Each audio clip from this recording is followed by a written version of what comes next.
Welcome, everyone, to the 32nd and a half annual LaserJack Middle School Science Fair. After judging all the projects, we decided on 2 winners. We would have chosen 3, but the rest of these projects all suck, so we're just going to go with these 2.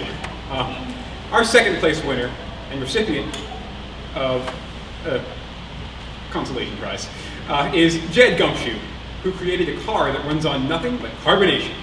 Come on out, Jed. Hey, where's all the people? They're right there, Jed. Now just accept your award and don't say a word. And our first place winner and recipient of the $5,000 prize is Beth Wallace, who created a paper-mache volcano that looks really cool. Come on out, Beth. What? Don't you know how hard I mean, Jed worked on this car? I mean, Jed deserves the money. I'm sorry, Mr. Terry, but us judges have already made a decision. Now, without any more interruptions, we will now present the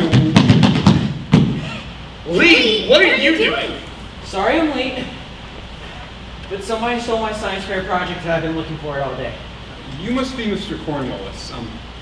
I'm sorry, but I'm afraid you're much too late to enter this competition. What if I have a really good excuse? I just don't think. And now hold your horses there, Harold. It says here in the science fair rulebook that if a student shows up right before the awards ceremony looking disheveled and claims that his or her project is stolen, then it is the right of the student to be heard out. And should he or she have a good excuse, the student may enter the competition. What? Give me that.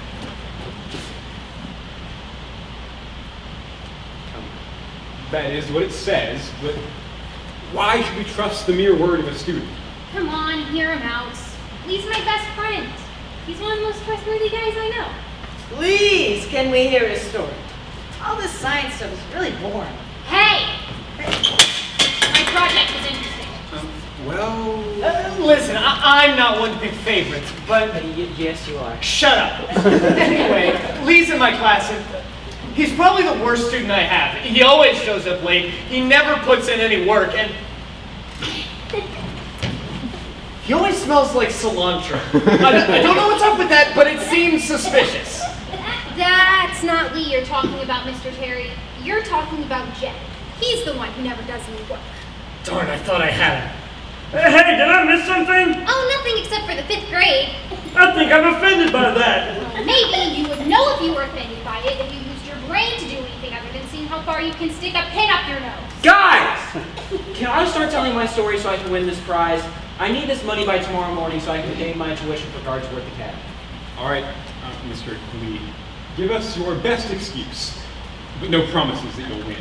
Thank you. So, it all started at 7:37. I just woke up and I was about to start my morning routine. Do we really have to hear your whole morning routine? Trust me, it's important.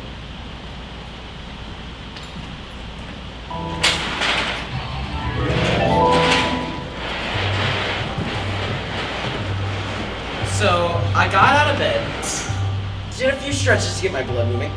Then I went and brushed my teeth with the prescription toothpaste that the dentist gave me.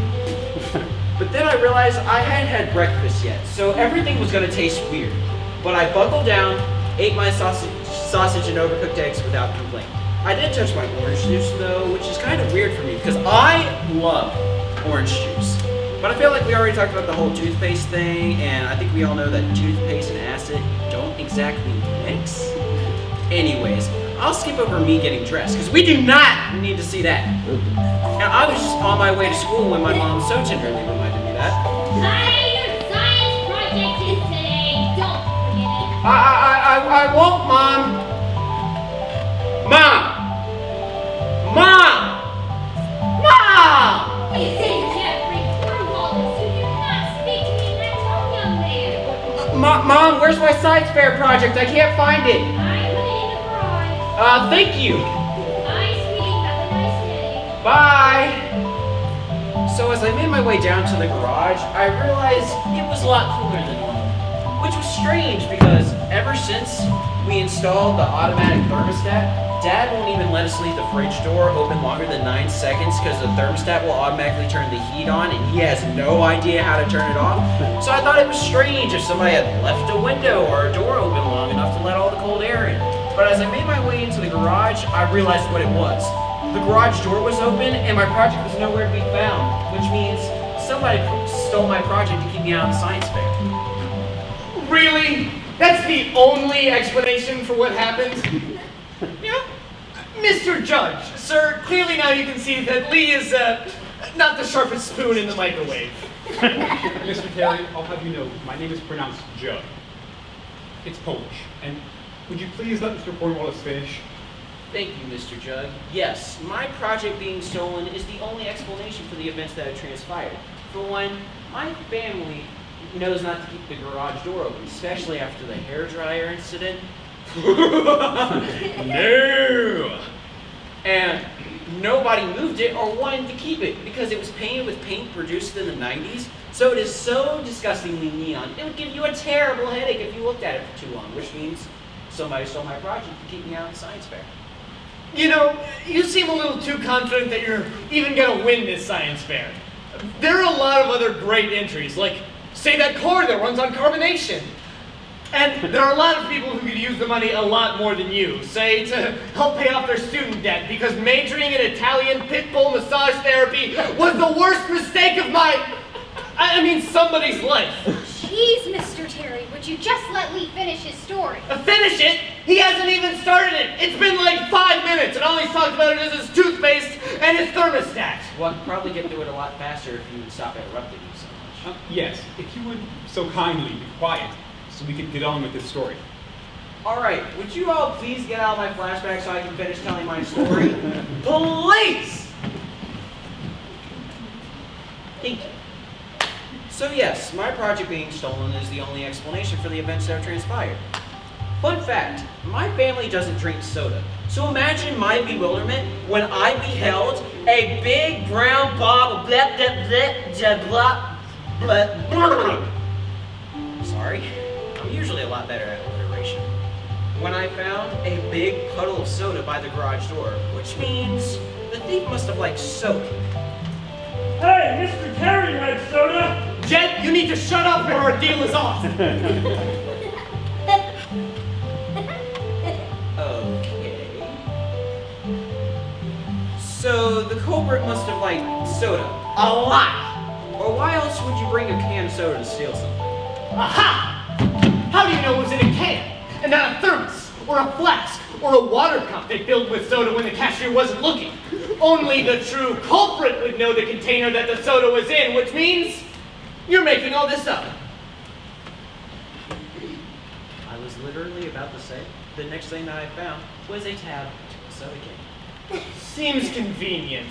Whatever. So after that, I had to do some more deductive reasoning to figure out which way the thief went after he nabbed my rocket. So, if you take a left out of my driveway, after a few thousand feet, you'll end up at 420. You can either take a left towards the school or a right towards downtown. Or, you can take a right out of my driveway and end up at the dead end with nothing but forest. So now I had to figure out which way the thief went after he nabbed my rocket. And it hit me. Ow! A frisbee hit me. It was my neighbor Sarah's. Oh, sorry, Lee. I was throwing it to Max and it slipped out of my hand. It's fine. Hey, did you see somebody go into my garage leaving a bright neon yellow bottle rocket? No, not that I know of, but rest assured if anyone went by my house, that Max would have barked up a storm. Even if Pope George Ringo walked by, he would act like he was Popo from 2 streets down. Really? That's good to know. Thank you. Of course, now if you'll excuse me, the view is on and I want to see how Whoopi Goldberg reacts to the latest self-righteous Facebook video. Okay, cool. Bye. Goodbye, Lee. So after that encounter, I tried to piece together all the stuff that happened so far. I didn't hear her dog bark at all this morning.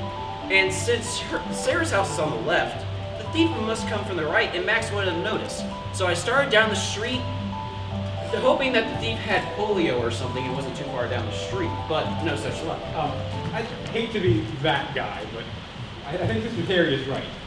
You're spending a lot of time on details that don't really matter. I mean, why do we have to know that your neighbor watches the view?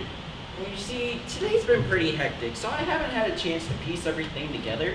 So I'm trying to figure out who done it by running it all through my head. Well, what'd you find next? Well, that's the peculiar thing, because when I was at the edge of the forest, I found it! Your rocket? No, the can of soda. Oh, that's kind of lame. Not really, because now I knew which way the thief went after he nabbed my rocket. How was that?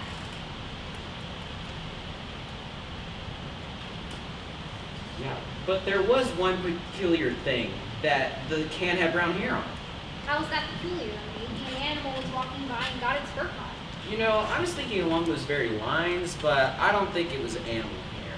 Well, why do you say that? Well, since it's November, animals aren't exactly out and about right now. And the ones that are really don't shed their fur that much. So based on the fact and the way the can was crushed, led me to believe that someone had crushed it on their head. Like in that Pepsi commercial with those monk guys, and some of their hair got caught on it. Wow, I mean, you still remember that old commercial? Dude, that is like my favorite commercial ever! I thought it was hilarious! But that's besides the point. So the important thing is that was the best clue I had so far to figure out who's done this. Can we please keep going? Yes. So I had been walking in the woods for a while. And I stumbled upon a mysterious shape in the brush. I didn't think too much of it until it pointed a knife at me. Ah! What are you doing? You're not Dave Simmons, are you? No. My name is Lee. Could you put the knife down? Oh, sorry. I was under a bush and it was really hard to see. Huh. Yeah. Did you see someone suspicious come through here holding a bright neon yellow bottle rocket? I saw that very thing about 20 minutes ago. Great. Did you see their face? Right not. I was under a bush, I had a terrible headache, and aren't you supposed to be at school? Yeah. But somebody stole that rocket, which is my science fair project, and I need that to win the prize of $5,000. What is a 9-year-old like you need $5,000 for? I'm 13. And if I win the prize, I'll have enough money to pay my tuition for Guardsworth Academy. It's a boarding school out in Wisconsin. I know Buttersworth. I went there when I lived in Wyoming. I'm sure you did. Did you see which way the thief went afterwards? Sure thing, it went that way. Oh, thank you. Oh, and if you see Dave Simmons, tell him, let's have a chat. Right. Will do. Well, that was terrifying, but at least he didn't stab me. So, I've been walking for a while, so I started thinking of possible suspects who would want to do this to me. I was thinking maybe it was Dylan Heathbar, but since he really doesn't know me at all, I thought it was safe to rule him out. Well, who was at the top of your list? Well, you see, I didn't have much to go off of. I knew that the thief had brown hair and liked soda. Geez, that could be anyone. Well, there was one clue that narrowed it down. Oh my great big tallywhackers! Stop pausing to tell us what you were thinking at the time. You already know all this stuff, so don't make us sit through it. You make it sound like a badly written detective novel. Well, I think that the detective work is quite interesting and leads up to a climactic ending. If we ever get to the end of all this... Well, what's your rush? Got another class to bully? No, I just don't think it's necessary that we sit through all of this just so Lee might get his rocket entered into the competition. Why do you say that? Is it because you're afraid Lee might say something that might get you into a spot of trouble? No, that's ridiculous. Funny you should mention that, Beth, because the next thing I found was a wristband with the school logo on it.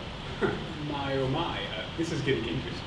I found it at the edge of the forest. It looked pretty new, and it must not fit the feet very well. Well, everybody got those wristbands 2 weeks ago at the school assembly. True, but it was still a good clue. So I had been walking for a while.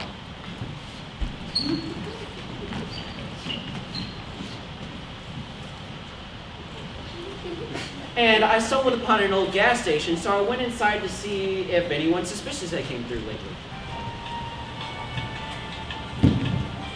Excuse me, sir, but has anyone suspicious come through here lately? Well, there was someone who came by a while ago with a neon yellow water rocket. That's who you're looking for. It is! Did you see their face? No, sir, I did not. That suspicious character was wearing a black hoodie that was all the way around, so I kind of see his face while we were buying Funyuns and Dr. Pepper. Cool. Did you see which way they went afterwards? Why? They took the round robin bus, which should be coming back around here about 15 minutes. Thank you. Oh, what is your name? The name's Dave. Dave Seymour. Do you know Dave Simmons? Why, in fact, I do. Simmons comes to the annual Dave Assembly each month. Dave Assembly? What's that? You don't know? Are you aware that our humble town of Laserdeth, Ohio, has the highest population of Daves in the world? Why? Daves from all over the country will come to join in on the great Dave Assembly. My uncle's name is Dave, and I've never heard this Dave thing. Well, who's your uncle? Dave Cornwallis. Cornwallis? The Cornwallis? Kid! Your uncle is a legend among the Daves. But sadly, we've lost him to You know he's not, you know he's still alive, right? I mean, he was at the family reunion still making uncomfortable jokes around Grandma. years. That's not what I meant. You see, 2 years back, we found out that your uncle's name is actually David, so we had to ban him from our ranks. Still gets me choked up just thinking about it. Oh, that looks like the bus. I'm gonna get on it and try and get my bottle rocket back. Yeah. Sure thing, little man. Hey, tell your uncle hi. From Seymour. Right, will do. So I finally got out of that gas station and onto the round robin bus.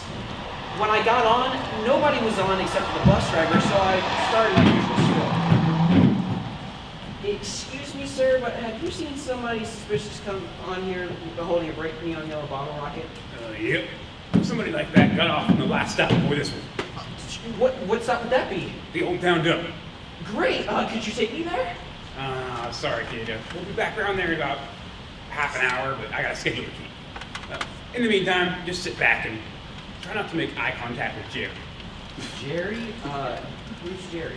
Jerry the squirrel. He's a regular on here. Not now, Jerry. We've got company. So without making eye contact with Jerry, I made my way towards the back of the bus and sat down and waited to get to the dump. And thus began the longest bus ride of my life. So at the next stop, a family of 3 got on and sat down right in front of me. Wow, look at this, gang! The famous Laserdeth round robin bus. We should take a selfie. Why do you have to take a selfie everywhere we go? Oh, why can't we just have a normal vacation? Well, how can we have a normal vacation when we're visiting the weirdest named town in each state? Oh, Tom, look at the logo. At this moment, I was looking for the nearest exit, but no such luck. Hey, partner. So what can you tell me about this here town of Laserdeth, Ohio? One thing you should know about me is that I hate talking to over-enthusiastic dads. So a dad on vacation on an already sketchy bus was a nasty combo. Not to mention on an already stressful day, needless to say, I didn't have the best reaction.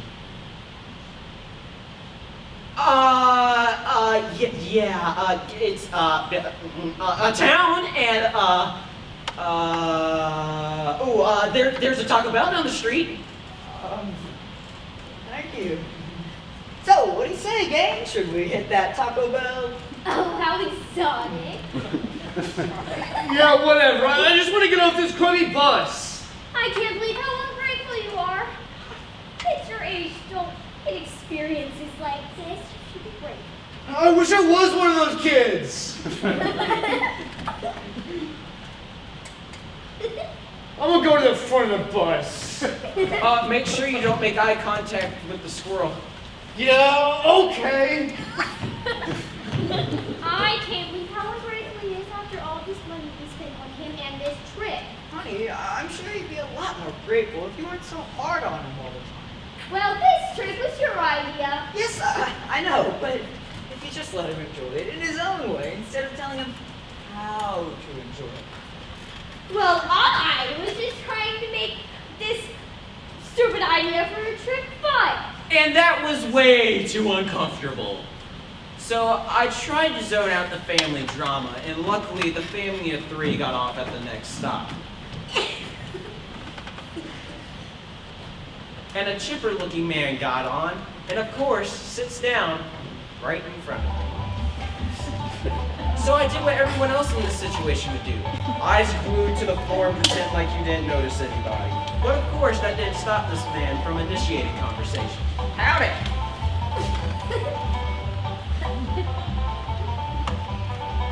Hey. So, what brings you around these parts?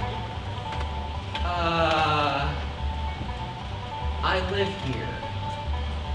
You live here? On this here bus. No. I live in this town. Oh, I come from out of town, you see. I'm from Tennessee. Fun. Yup. I'm a parade horse excrement supervisor. I'm in town setting up for the Christmas parade. You're a what? I clean up after horses during the parade. Oh. That must have... Why should it? I'm perfectly happy with my job. I mean, it pays well, and I get to travel all over the country doing parades. You know, you'd be surprised on how much demand my specialty is. Couldn't they just hire a horse trainer or something? Nope. Okay.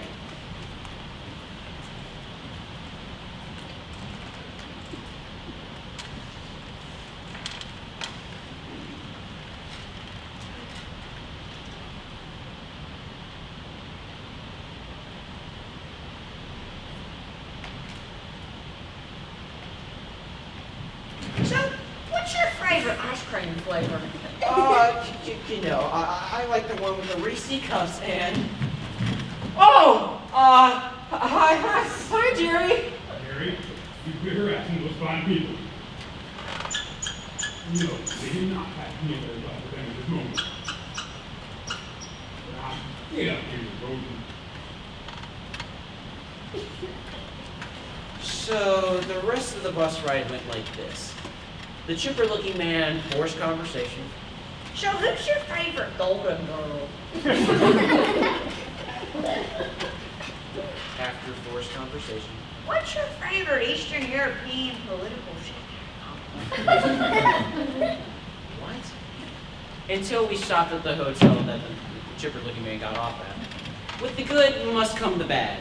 So the bus driver informed me that the bus ran out of gas and that we were stuck at the hotel. Luckily, the gas station wasn't too far down the street. Unluckily, the only container that we had was a plastic water bottle, so it was going to take a while. Jeez, that sounds awful. Who do you even want to find the bottle rocket after all of that? I am nothing if not stubborn, and I was determined to figure out who tried to ruin my life plans.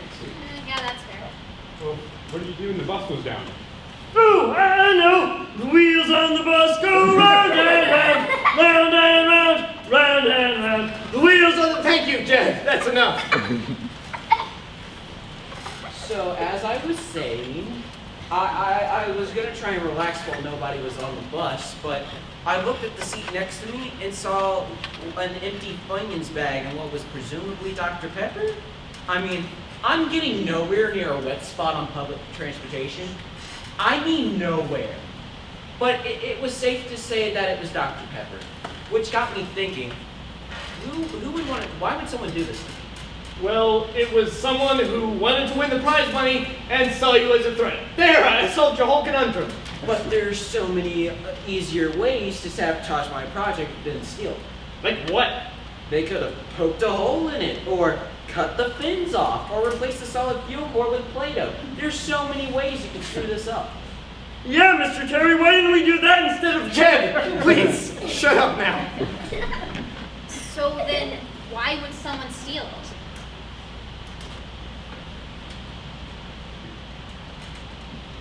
Suppose they didn't want you in the competition. Maybe they didn't want you to go to Gartsworth at all. Well, Who would want to stop Lee from going to Gartsworth? That's a stupid idea. Well, it's not inconceivable, but who wouldn't want me gone? So that's probably not it. But I mean, why would someone go through all this trouble? It's a bit perplexing. It's boring is what it is. To the contrary, Mr. Terry, I find this entire story quite interesting. Ooh, yeah. Speaking of interesting, I found out why you shouldn't make eye contact with Jared. Why? What happened? Well, I was getting bored of looking at trash, so I was gonna get off the bus to see what was around. Then I heard a noise, and I turned to see what was happening, and I looked directly into Jerry's eyes. Those eyes. Those terrible eyes. They held boundless futures and glimpses into the realm of madness. It showed great kings ruling the world with fists of iron and gold, being destroyed by the uncaring cosmos. Great and terrible beasts controlling and weaving the fabric of the unknown, altering and destroying fates as if they were grains of sand. I beheld time itself and watched as it destroyed universes with the wave of a hand. And the center of this unfathomable world, I saw Jerry, with eyes that beheld both the birth and destruction of these awesome gods with not but a blink. I beheld empires expand through the cosmos. I beheld beings of power, but they all cowered at the mere mention of the great swirl.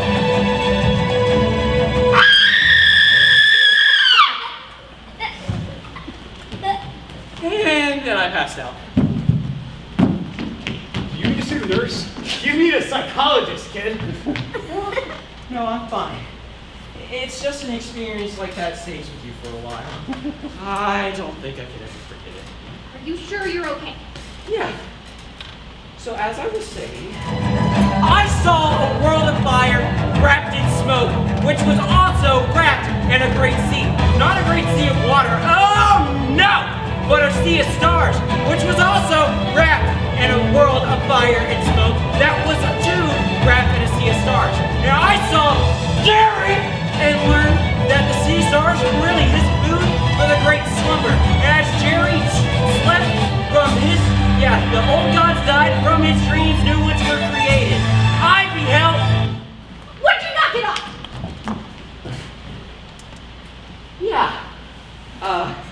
Sorry about that. So as I was saying, I passed out. And I woke up on a pile of refrigerator boxes, and a mysterious man walked up to me. Yup, kid.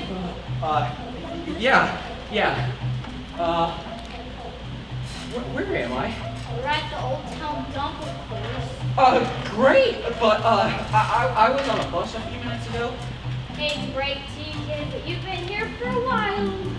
For how long? About an hour and 56 minutes.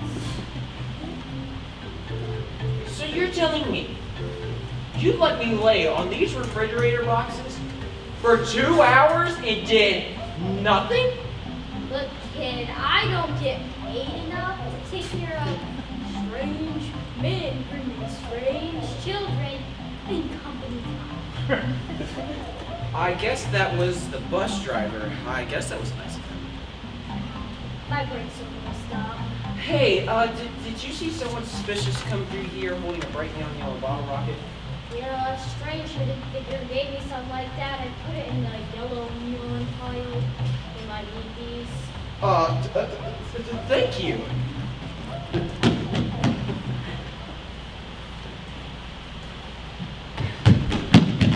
Finally, now I can go to the science fair. Wait, what time is it? Oh, crap. I'm very late. So I ran outside, and in the distance I saw something. It was the round robin bus. So when it stopped, I got on. Oh, hey, kid. I'm glad you got your rocket back. Yeah, thanks for dropping me off. With no supervision whatsoever. Don't mention it. Yeah, could you take me to the middle school? I'm afraid the closest I can get you is the gas station. I drop you off and pick you up there. Do you know a faster route that doesn't consist of me running 3 miles? Give me 1 minute. Hey, Seymour, this is a matter of great importance. I need you to call the assembly and put together an insanely complicated carpool route to get my friend here to the middle school. Can you do that? All right, see you in a few minutes. What was all that about? I just called in to help with the Dave assembly. That was Dave Seymour, owner of the gas station. You're a part of the Dave assembly? Sure, name's Dave. Dave Sidney. Do you know Dave Simmons? Sure I do. Why do you ask? Oh, no reason. All right. Well, here's your stout. Remember, Dave Assembly's gonna take good care of you. Okay. So, I got off the bus, and the gas station guy was standing next to another guy with a dirt bike. Okay, kid. This here's Dave Gibson. He'll take you as far as 420. Then, Dave Finnerson will drive you half a mile on his dirt bike, and Dave Davidson will take you 647 feet by sled. After that, Dave Kinlan will pick you up in his 2001 Honda Civic and take you to the Safeway near the school, where Dave Buckley will give you a piggyback ride to 12 Oak Tree on Path. After all that is done, Dave Simmons will take you to the school on Bogo Street. Okay. So, I got on a dirt bike. Nearly threw up. Got on another dirt bike. Threw up. got on a fancy sled. Which I guess was nice. And from there, I got into civics. Oh God! Nearly threw up again. Then Dave Buckney gave me a piggyback ride, and he was muttering something about under the trees and someone named Sharon. Anyways, when we stopped, Dave Simmons hopped up to me. And I didn't say anything till the end of our journey. Hey, you're Dave Simmons, aren't you? Yeah, who's asking? Rob. He wants to have a chat. You said Rob? Yeah. He wants to have a chat. Oh no. Are you in trouble? Oh gosh. He's a bad guy, isn't he? Is he a cannibal? Or an organ harvester? Or an heirloom harvester? Thank you so much. I didn't know you were suicidal, but okay. No way. It involves my long-lost brother. For how long? That is long, but how do you know that's your brother, not some random guy hiding behind a bush? That's easy. You said he was under a bush. Yeah? My brother's notorious for getting stuck under shrubbery. That's an interesting thing to think about. Thank you so much. How can I ever repay you? You can start by letting me go. Now, where did you say he was? He's in the forest by Nightingale Drive. Thanks so much.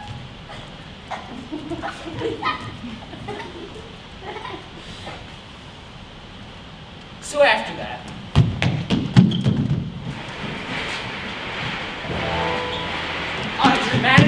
us into the auditorium of the museum to tell this story. That was quite interesting. It was well told. Yeah, compared to a kindergartner. Sorry I'm late. I was in the bathroom. What did I miss? I just finished. What did he say? He finished! Oh man, was it a good excuse, Harold? Why, yes, it was a good excuse. Lee, consider your rocket entered. Thank you so much. I presume you want to see it in action? If it means anything, I did not think it was a good excuse. It doesn't. Us judges would love to see your rocket, Lee.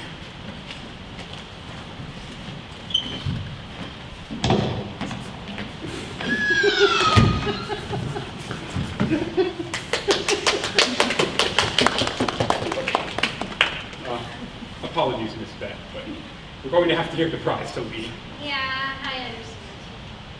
Congratulations, Lee. The $5,000 is yours. Thank you so much.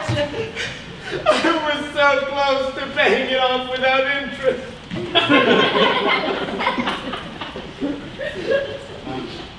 I guess now the final question that must be answered. Who was it? Well, isn't it obvious? It was Mr. Terry. He has the strongest motivation and all the clues match up. The wristband, the hair, the soda can. It all makes sense. I must agree with Beth that Mr. Terry is quite the obvious suspect. But Mr. Terry didn't steal the rocket. He was too busy telling me not to tell everyone that he built the car and not me. Oh, really? Yeah, he said that if everyone knew, I wouldn't win any prize money because I'd be disqualified. Jed, now you can remember what I tell you? But it has to be Mr. Terry. There's no one else it could be. Listen, kid, Jed's right. I didn't touch Lee's dumb rocket. You're forgetting one thing. My garage door was open, which means the thief knew the garage door code. My parents are very secretive about that. So not a lot of people know it. My two younger siblings don't even know it. So the only person I've ever told it to is... No! What is it? It couldn't be Beth. What? That's crazy. Now that I think about it, all the clues point to you too. You had a can of soda when I got here. You have tons of wristbands. You have brown hair, and you know the garage door code. Look who's in a spot of trouble now! What? That's crazy. What would my motivation even be? Just a puppet!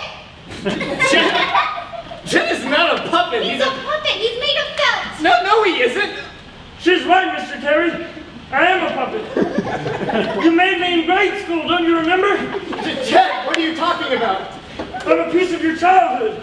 You have to let me go. No, Jed. I'm leaving now, Mr. Terry. Jed.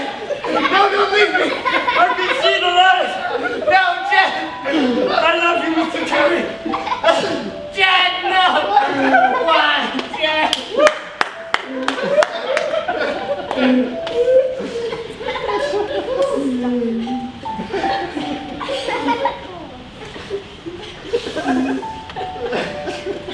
So, as you can see, Mr. Terry is obviously not mentally stable enough to be part of the competition. There's no way he's the culprit. Don't take my ball. It's time to move on.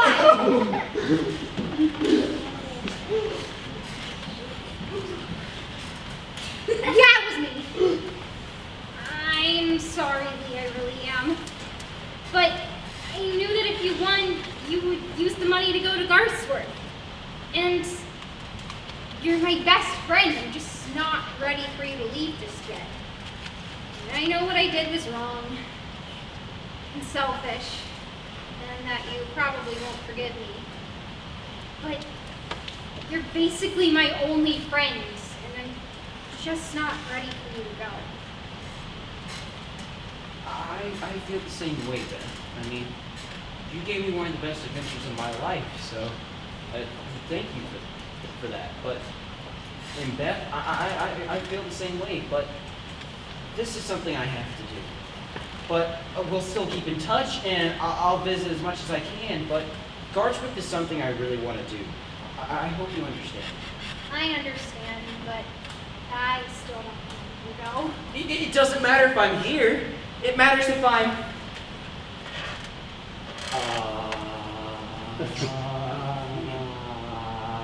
Here. Yep. Right there. Yeah. Thanks, Lee.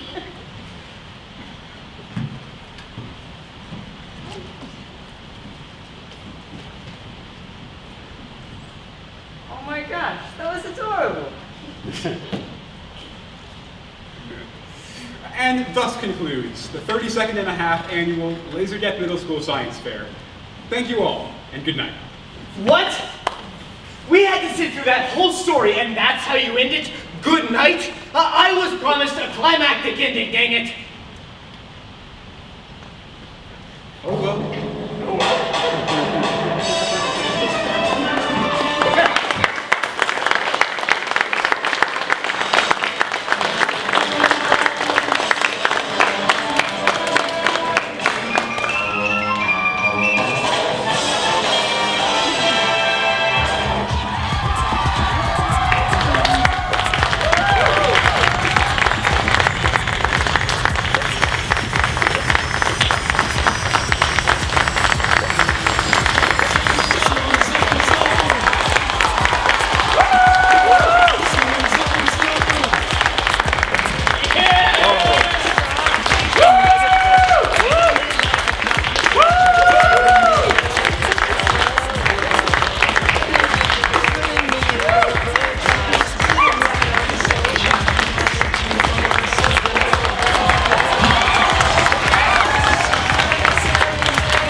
Supernova girl.